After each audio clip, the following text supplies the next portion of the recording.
Hello everyone, কেমন আছো সবাই? আশা করছি ভালো আছো আর আমরাও খুব ভালো আছি। তো আজকে আবারও একটা নতুন ব্লগ নিয়ে চলে এসেছি। অনেক দিন পর আসলাম ব্লগ নিয়ে। তো আজকে মেন আসার কারণ হচ্ছে আমার শ্বশুর শাশুড়ি আজকে অ্যানিভার্সারি। তো একটু ব্যস্ততার কারণে সারাদিনের ব্লগটা আমি শেয়ার করতে পারলাম না, তবে সুন্দর মুহূর্তগুলো ক্যামেরাবন্দি করে রাখলাম। আজকে দুপুরে লাঞ্চে ছিল 5 রকম ভাজা, মাছের মাথা দিয়ে ডাল, খাসির মাংস, দই, মিষ্টি, 5 রকমের মিষ্টি আর চাটনি। সেরকম বড়ভাবে কিছুই করতে পারিনি, সামান্যই কিছু আয়োজন করেছিলাম। আর বিকেলে একটা বানিয়েছিলাম ছোট্ট একটা কেক।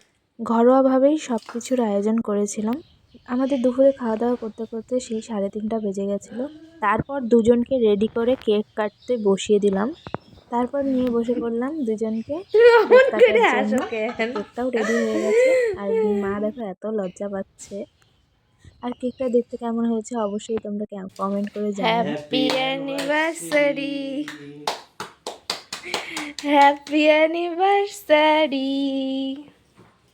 অ্যানিভার্সারিটা আগের দিন আমাদের কারোরই মনে ছিল না, হঠাৎ করে সকাল 8টার দিকে মনে পড়ে, তাই কাউকেই বলা হয়নি। আমরা 4জন মিলেই অ্যানিভার্সারিটা সেলিব্রেট করলাম।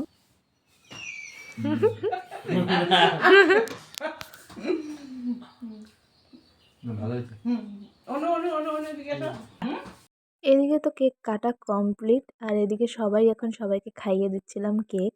তো ও প্রথমে খাইয়ে দিচ্ছিল মাকে আর বাবাকে, তারপরে আমি এখানে আমাকেও বলছি তুমিও খাও তুমিও খাও। তো এখানে মা দেখো আমাকে খাইয়ে দিচ্ছে। তো আজকের ব্লগটা এখানেই শেষ করছি। তোমাদের অ্যানিভার্সারি ব্লগটা কেমন লাগলো কমেন্টে জানিও। টাটা।